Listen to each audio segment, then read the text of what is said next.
Bitcoin sigue inmerso en este canal lateral bajista donde poco a poco se va acercando a los 64.000 y de momento no hay señal de giro y todo parece apuntar a que seguiremos bajando.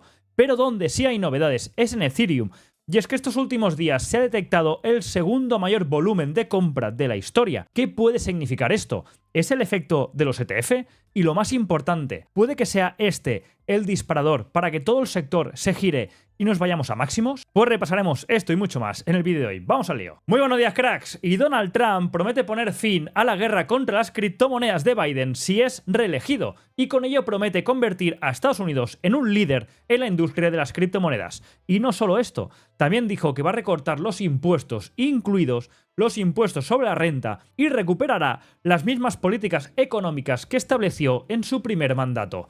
Empiezan las promesas y sobre todo el gasto fiscal desmesurado. Veremos lo bien que le sienta todo esto a la deuda, a la inflación y a los mercados. Y el presidente de El Salvador, Nayib Bukele, ha anunciado la creación de un banco privado de inversiones para prestar servicios financieros a los inversores en Bitcoin y fomentar también la inversión privada en el país. Con ello pretende romper o reducir las restricciones de los bancos tradicionales, ya que este banco permitiría a los inversores operar tanto en dólares estadounidenses como en Bitcoin, a la vez que se convertirá en un proveedor de activos digitales y de servicios para Bitcoin. Con este movimiento comentan que buscan atraer inversores y modernizar el sistema financiero de El Salvador. Y pasando aquí a Europa, estamos a solo 2 semanas de que entre en vigor el reglamento MiCA, concretamente el próximo día 30 de junio. Y en cuanto este arranque, en principio empezarán estas nuevas reglas que afectan a las monedas estables y a los exchange. Y atención que en caso de no cumplirse con esta normativa, es muy posible que veamos la imposición de multas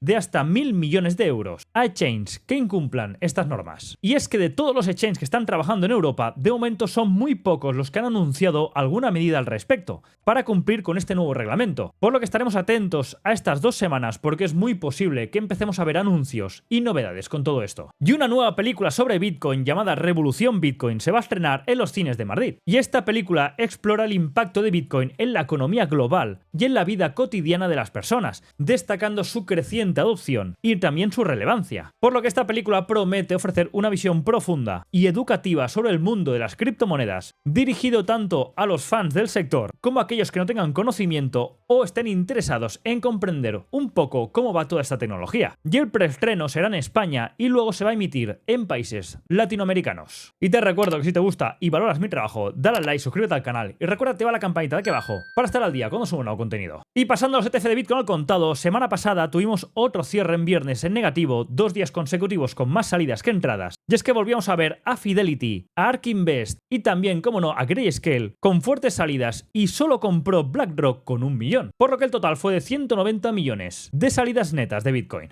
Y acordaros que la semana pasada hablábamos de MicroStrategy, que había anunciado el lanzamiento de más bonos convertibles para recaudar más dinero destinado a la compra de Bitcoin. Pues apenas un día después de anunciar este lanzamiento, hay novedades porque han aumentado su oferta de notas convertibles un 40%, alcanzando ya los 700 millones de dólares. Y estos fondos se van a destinar a la compra de más Bitcoin, reforzando esta estrategia de la empresa de adquirir grandes cantidades como parte de sus reservas de tesorería. Y en el evento de Bitcoin de Praga, la empresa de telecomunicaciones Deutsche Telekom anunció que planea comenzar operaciones de minería de Bitcoin. Y es que la empresa está expandiendo su presencia en el sector de criptomonedas al involucrarse directamente en la minería de Bitcoin y también en el sector Web3, donde recordar su reciente posición establecida como validador de cadena de bloques descentralizada de Fechai. Y ahora, pasando a los ETF de Ethereum al contado, hay novedades sobre la posible fecha de salida a cotizar de estos ETF. Y una de las voces más escuchadas en este aspecto es la de Eric Balchunas, quien comenta que espera que este ETF de Ethereum y sus documentos S1 sean aprobados para el 2 de julio. La cuestión es si será una compra con el rumor y vende con la noticia, como pasó con los ETF de Bitcoin. Y siguiendo en Ethereum, parece que el interés en los ETF de la red de Ethereum está de capa caída, porque mirar este gráfico de aquí, donde podemos ver cómo los usuarios que comercializan con estos NFT de la red de Ethereum ha caído por debajo de 4.000 por primera vez desde junio de 2021. Y esta disminución está reflejando esta desaceleración en la actividad del mercado de NFTs, sobre todo la red de Ethereum, posiblemente debido a la volatilidad del mercado y a la pérdida del interés en el corto plazo. Pero a pesar de esta pérdida de interés en los NFT, mirar esta gráfica donde podemos ver la diferencia de dinero bloqueado en Ethereum respecto a las demás. Y es que Ethereum se acerca ya a 120.000 millones de dólares. millones. Y en segundo puesto encontramos a Solana con 60.000 millones y Cardano es la tercera con 10.000 millones. Pero la diferencia de Ethereum con el resto de redes es bastante importante. Pero donde parece que está pivotando el interés de las meme coins es a la red de TON, una red que está literalmente volando y sorprendiendo por su rápido crecimiento, al igual que con la subida del token. Pues las meme coins en la red de TON han experimentado una alza significativa y esto se debe sobre todo a factores como la especulación y al crecimiento de la comunidad, concretamente en Telegram, que está apoyando las criptomonedas. Y atención con esta semana porque hay un desbloqueo de tokens importantes, en el caso de tokens como Manta, como Pixel, como ID, como APE, como GRT, como KDA, etc. Os recomiendo visitar la página token.unlocks.app para que tengáis la lista de estos tokens que se desbloquean esta semana. Y ahora pasando a la economía, el viernes conocimos el dato de las expectativas de inflación y el sentimiento del consumidor de la Universidad de Michigan. Y vimos una fuerte bajada del sentimiento del consumidor y una ligera subida en las expectativas de inflación. Es otro dato que confirma esta ralentización de la economía de Estados Unidos y puede llegar a forzar más pronto que tarde esta bajada de tipos, porque veíamos estas expectativas de inflación a 5 años que aumentan del 3% al 3,1%. Pero es que no solo a 5 años, porque las expectativas suben en todas las temporalidades. Y esto a la vez que la confianza del consumidor baja del 72,1 al 65,6, por debajo del dato anterior y por debajo bastante de lo que se esperaba. Por tanto, muestra cómo el consumidor se está frenando a la vez que se está acelerando esta posible inflación a futuro. En resumen, son malas noticias para la economía. Y ahora pasando a las acciones, atención a hoy, lunes, porque se celebra la Junta de Accionistas de GME, que precisamente era el viernes pasado y fue pospuesta al día de hoy. Y veremos qué afectación tiene a la acción, a esta acción de GME, una empresa donde este señor Roaring Kitty ahora es uno de los principales accionistas de GameStop. Concretamente es el cuarto mayor accionista, solo por detrás de monstruos como BlackRock, Vanguard y RC Ventures. Y es que en la actualidad posee más de 9 millones de acciones de GameStop. Y ahora pasamos a mirar Meta, que prácticamente cerró plano el viernes, y Apple, que bajó con un 0,75. Y es que estas dos empresas se van a enfrentar a cargos en la Unión Europea, ya que serán los primeros grandes grupos tecnológicos en enfrentarse a cargos bajo la nueva ley digital de la Unión Europea. Y al margen de esto, la semana pasada, Apple tuvo su mejor semana desde 2021. Ahora pasando a Microsoft, que planea invertir más de 7.000 millones de dólares para desarrollar nuevos centros de datos en la región de Aragón, en España. Ahora pasamos a Tesla, que el viernes bajaba un 2,50%, a pesar de que Musk ganara la votación por su sueldo y anunciara que la empresa traslada oficialmente a Texas. Ahora pasamos a Super Microcomputer, que bajaba casi un 3%, todo y que se rumorea que podría incorporarse al Nasdaq 100. Y por último pasando a Broadcom, que subía más de un 3%, y es que el viernes vimos entradas masivas de compras a opciones call en la compañía por parte de varios fondos tecnológicos bastante importantes. Y es que después de los últimos buenos resultados que presentó y del anuncio del split, es muy posible ver esta entrada de interés comprador a la compañía. Y esta compañía, atención, va camino de hacer un Nvidia este año. Y como siempre te recuerdo que yo, para operar todos estos mercados, acciones, divisas, commodities, Bitcoin, Ethereum, criptomonedas, utilizo el broker de Coinfury, que por aquí abajo te dejo el código QR para descargar la aplicación. Ya que te das de alta con el código John y fondeas la cuenta, recibirás fracciones de acciones Bitcoin o Ethereum hasta un importe de $250, aparte de apoyar al canal. Y ahora pasamos a ver cómo está este sentimiento de miedo que dice el mercado tradicional, que está en 38, la zona de miedo sorprende estando en máximos históricos, mientras que en criptomonedas estamos en 71, en la zona de codicia, cuando Bitcoin y Ethereum están luchando por no perder ciertos niveles. Y para esta semana estará condicionada por el festivo este miércoles en Estados Unidos y los vencimientos el viernes. Vencimientos importantes de futuros y opciones. Arrancamos hoy lunes, donde el único dato importante es una comparecencia de Lagarde, que justamente se está produciendo ahora mismo.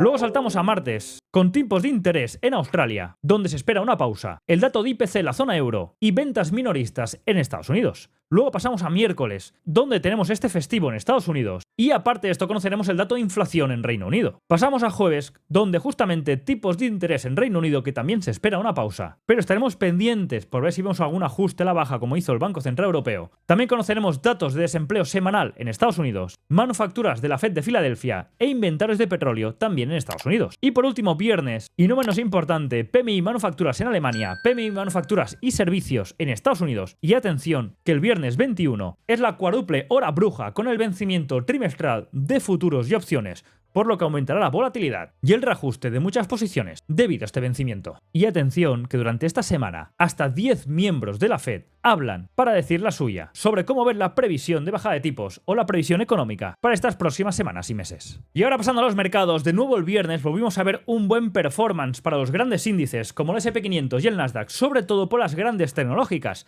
a la vez que todo el resto del mercado estaba plano o con caídas, y ya sin hablar de otros mercados internacionales. Por lo que estamos viendo una gran diferencia, y es que cada vez hay más divergencia entre los índices de pequeñas y medianas empresas en comparación con los grandes. Y es que la amplitud, como podéis ver por aquí, cada vez está peor. Y estamos viendo cómo jueves y viernes de la semana pasada cerramos ligeramente en positivo los grandes índices o hasta el Nasdaq haciendo máximos históricos y en cambio el Russell 2000 perdiendo mínimos, y ahora mismo mientras los otros dos están ligeramente neutros vuelve a estar en rojo en la preapertura, tonteando con perder los mínimos y acercándose a la base de 1900. Y es que a esta fotografía le podemos sumar esta otra, donde podemos ver un mercado extraño y totalmente desvinculado de la típica estacionalidad. Mirad aquí el gráfico azul, que es el año 2024, en comparación con una media de todos los años y en comparación también con la media de los años electorales, donde veíamos una bajada en el mes de marzo y en cambio los mercados este año hicieron máximos históricos, donde veíamos una recuperación entre abril y mayo.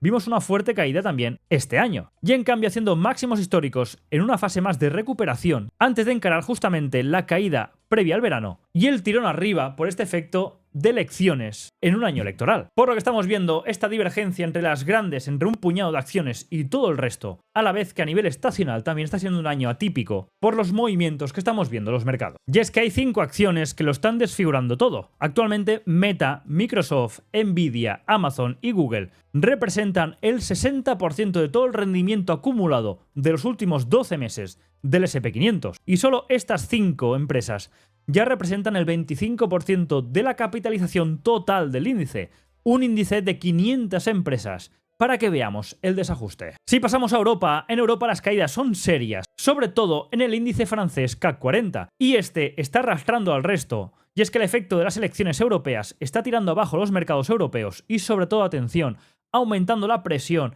en el sector de los bonos europeos, que es donde suelen iniciarse los problemas gordos en el viejo continente. Si no, acordaros lo que pasó en Reino Unido. Y la prima de riesgo de los activos europeos está aumentando. Por lo que respecta a Japón, la bolsa de Tokio hoy ha caído un 2% debido a la influencia negativa sobre todo lo que está pasando en Europa. Y en China también, un día prácticamente plano, donde conocíamos cómo los precios de la vivienda nueva en China han registrado en mayo la mayor caída en los últimos 10 años. Y eso a pesar que constantemente están aplicando paquetes de rescate al sector. Es otra muestra más para que veamos la película de cómo está todo, porque estamos viendo un puñado de acciones empujando a un par de índices hacia máximos, pero la fotografía general es un mercado que está siendo arrastrado por este índices, pero llega a un punto que parece que se acaba la gasolina. Si lo juntamos, tal como os comenté ya el viernes, con esta ausencia de entrada de liquidez, y parece que estamos viviendo un espejismo de un puñado de empresas respecto a todo el sector en general. Y ahora pasando a Bitcoin, Bitcoin sigue inmerso en esta corrección, ya que el viernes limpió los mínimos y en esta bajada llegó a liquidar 200 millones en posiciones largas. Se comenta que esta caída puede ser por varios motivos, entre ellos la decepción por el comunicado la semana pasada de la Fed, también a que pusimos fin a esta racha de 19 jornadas consecutivas de entrada de dinero a los ETF de Bitcoin al contado y que ahora toca corregir todo este exceso, o que también puede ser el motivo de las ventas que se están observando por parte de los mineros. Y es que respecto a esto último, el número de bitcoins enviados desde las entidades mineras de Bitcoin a los intercambios ha alcanzado el máximo de 2 meses, coincidiendo con el halving y con este lateral bajista que estamos viendo en el precio. Parece que esta reducción en las comisiones por el halving está pasando factura a las mineras que necesitan vender, porque son un negocio, no son holders, y por tanto tienen gastos como empresa. Pero a todo esto sigo viendo esta zona 64.000 como zona de interés para caer al corto plazo. Y entonces ahí sí que estar pendiente, estar atentos, por si vemos cambios de estructura en el corto plazo. Por lo que sigo pendiente que a no ser que me rompa la estructura en la zona 67.300, que esto siga cayendo a buscar la parte baja de la zona 64.000, que es el escenario que llevo buscando desde que que vimos la limpieza aquí, con el comunicado de la Fed, hace ya unos días. Una vez llegamos a limpiar toda esta zona de aquí, estaré pendiente en el corto plazo para ver si hay algún cambio que nos indique que vamos a atacar toda esta parte de arriba de máximos y lograr nuevos máximos históricos por encima de los 74.000. Pero sí que quiero comentar Ethereum, que parece que quizás es una señal o el disparador de que está cociéndose algo distinto. Y es que mirar esta reacción alcista a diferencia de esta corrección de Bitcoin de este fin de semana. Y es que justamente aquí estamos viendo algo distinto, parece que hay algo más de fortaleza o intención con hacer girar esta tendencia del corto plazo. Y es que estos últimos días se han detectado la compra con el segundo mayor volumen de monedas de la historia, casi 300.000 Ethereum. Y estas últimas 3 semanas que estamos viendo como Bitcoin y Ethereum caen, se ha comprado un total de 700.000 Ethereum, por lo que parece que el efecto de los ETF se está calentando, están apretando el muelle antes de salir disparado. Fijaros en este gráfico donde podemos ver la segunda mayor compra de la historia de Ethereum, y si juntamos estas 3 últimas semanas, 700.000 Ethereum se han comprado en esta fase desde que empezaron los rumores por el lanzamiento del ETF de Ethereum al contado y en esta corrección que estamos viendo en precio. Siguen y siguen acumulando. Y esto podría ser esta señal o este disparador de que realmente tanto Bitcoin como Ethereum como las altcoins están creando este lateral bajista a la espera de un disparador que inicie y empuje todo el sector. De momento sigo pendiente, al igual que Bitcoin, que me rompa la estructura bajista, que Ethereum sí que se quedó muy cerca en 3.650 y fijaros qué estructura va dejando con liquidez pendiente, dos máximos pendientes. Por ello, atentos a si vemos una rotura con entrada momentum, porque podría ser el catalizador, el disparador de que Bitcoin y las altcoins hicieran suelo en el corto plazo e iniciáramos un cambio de estructura de cara al corto medio plazo. Repasando algunas altcoins que me habéis comentado, empezaré por HBAR, que después de este FUD que ha aparecido con algunos sueldos de miembros de HBAR Foundation y demás, el precio sigue poco a poco desangrándose y ya estamos por debajo de la zona donde apareció la noticia aquella que también creó polémica con el tema de BlackRock. Y estamos llegando a la base de todo el movimiento, que si os fijáis aquí, después de esta limpieza a los mínimos, acumulamos liquidez, por lo que estaré muy pendiente justamente en la zona de 0,070, que es una caída de los puntos actuales, cercana al 12-13%. Esa sería la primera zona de soporte para empezar a fijarnos si tenemos una entrada momentum, una rotura estructural.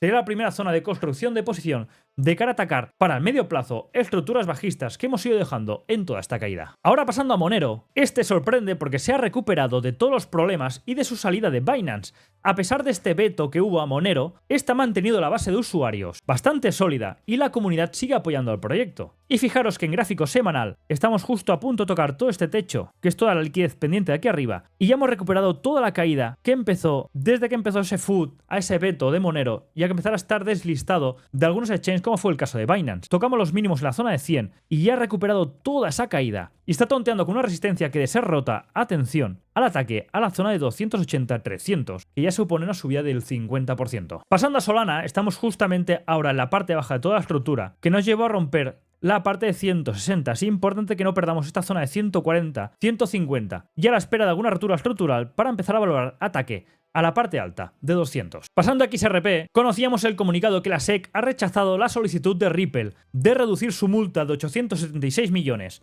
a solo 10 millones. Por esta solicitud ha sido rechazada, pero de momento el precio sigue aguantando después de la gran caída que vimos la semana pasada, de limpieza de todos estos máximos de aquí. Fijaros que hemos limpiado toda esta parte de aquí. Y ahora estamos aguantando por esta zona intermedia. Importante ver si rompemos la zona de 0,53, que mostraría el primer cambio estructural de cara al corto medio plazo. Ahora pasando a Cash, después de haber roto 2 veces máximos pendientes, que eran máximos históricos, esta rotura, fijaros que es distinta a la anterior. La anterior rompimos los máximos y estuvimos un tiempo por encima de este nivel. Y a pesar de que después el precio fue corrigiendo, aguantó los mínimos de la base para volver a atacar máximos históricos. Esta vez la limpieza ha sido distinta, ha sido con mechas. Por eso tendré más precaución de acumular en la base de 0.13, 0.14. Me esperaré a ver si hay realmente un rebote, un cambio de momentum y cambio estructural para entonces sí plantear un ataque a la zona de máximo. Y por último, AVE, sigo pendiente de ver algún cambio también de momentum, porque fijaros que la estructura, después de perder con violencia toda esta estructura de la izquierda, en esta zona de aquí, el precio está rebotando en una zona de resistencia y soporte del pasado, que ahora es resistencia, en la zona de 112. Y esto es una corrección de parte de todo este rango del 0,68. Y viendo que tiene pendiente este triple suelo en la parte izquierda, no me extrañaría ver un nuevo mínimo por debajo de la zona de 68, que sería la primera zona de acumulación buena, esperando una entrada momentum y rotura estructural antes de plantear entrar a largos, porque ahora mismo la estructura que tiene AVE es una estructura bajista. Si ahora pasamos a divisas, pendientes de esta fortaleza o debilidad seguramente del euro de cara al corto plazo hasta que veamos una reacción más contundente de la Fed. Porque en este momento, y con la reacción de muchos índices europeos a estas elecciones europeas, el euro está más cuestionado que nunca. Y es que la semana pasada veíamos esta volatilidad con el cierre del gap pendiente de estas elecciones y pérdida con mucha contundencia de los mínimos marcados de la semana. Y a pesar que ahora veíamos tanto el DXY como el euro mitigar mínimos pendientes anteriores, es posible que veamos cierta corrección en el corto plazo, pero me esperaría una reacción otra vez al alza, atacando la parte alta, los máximos pendientes de la semana pasada, y que el DXY atacará la parte alta de 106. Si esto se produce, fijaros aquí, este gap aún pendiente en DXY y la zona de 106,60. Y si esto lo enlazamos con la parte más macro del euro, que ya comentamos por el tipo de estructura que estamos viendo en el precio, era muy posible venir a visitar la parte baja de 1,06. Será una semana donde me iré desbalanceando hacia cortos, conforme vayamos evolucionando y dejando más pistas sobre qué hacer durante esta semana. De momento hemos visto un arranque de Londres manipulando por la parte inferior del rango asiático, un rango asiático por cierto muy estrecho, y ahora por la parte superior. Y en una semana sin grandes eventos macro, pero sí con muchas declaraciones de miembros de bancos centrales, tenemos pendientes a estas declaraciones para hacer este reajuste, para ver si continuamos con este patrón bajista de cara al euro. Y por último, pasando a commodities y al petróleo, commodities, oro y plata, pendientes de que continúe esta estructura bajista, rompiendo los mínimos del oro de 2280 y que nos lleva hasta la zona de 2200, y lo mismo para la plata, hacia la zona baja de 26-27. Y para el petróleo, pendientes de que esta zona funcione de rechazo para llevarnos a la parte baja de 73-72. Perfecto, con esto cerramos ya el vídeo por hoy. Estaremos pendientes de ver cómo arranca esta semana, pendientes de ver esta entrada que vimos durante el fin de semana muy fuerte de Ethereum. Sí confirma que podemos estar muy cerca de un suelo que puede estar cercana a la zona 64.000 en el caso de Bitcoin, y en esa zona, con este acercamiento a la posible aprobación de los ETF de Ethereum, ver un cambio en toda la estructura de cara a corto plazo dentro del sector, que sería necesario, visto la sangría que estamos viendo en muchas altcoins y este lateral bajista de desgaste que estamos viendo en Bitcoin y Ethereum. Y por último, comentaros que hoy ha hecho el cambio horario, este es horario nuevo, estoy aún un poco como descolocado, y ahora poco a poco creo yo que me iré ubicando en este nuevo horario y por ir implementando y aplicando nuevas cosas para el canal, para ir mejorando poco a poco este aporte de valor. Que vaya muy bien el día, cuidado que seré nuevo mañana, hasta luego.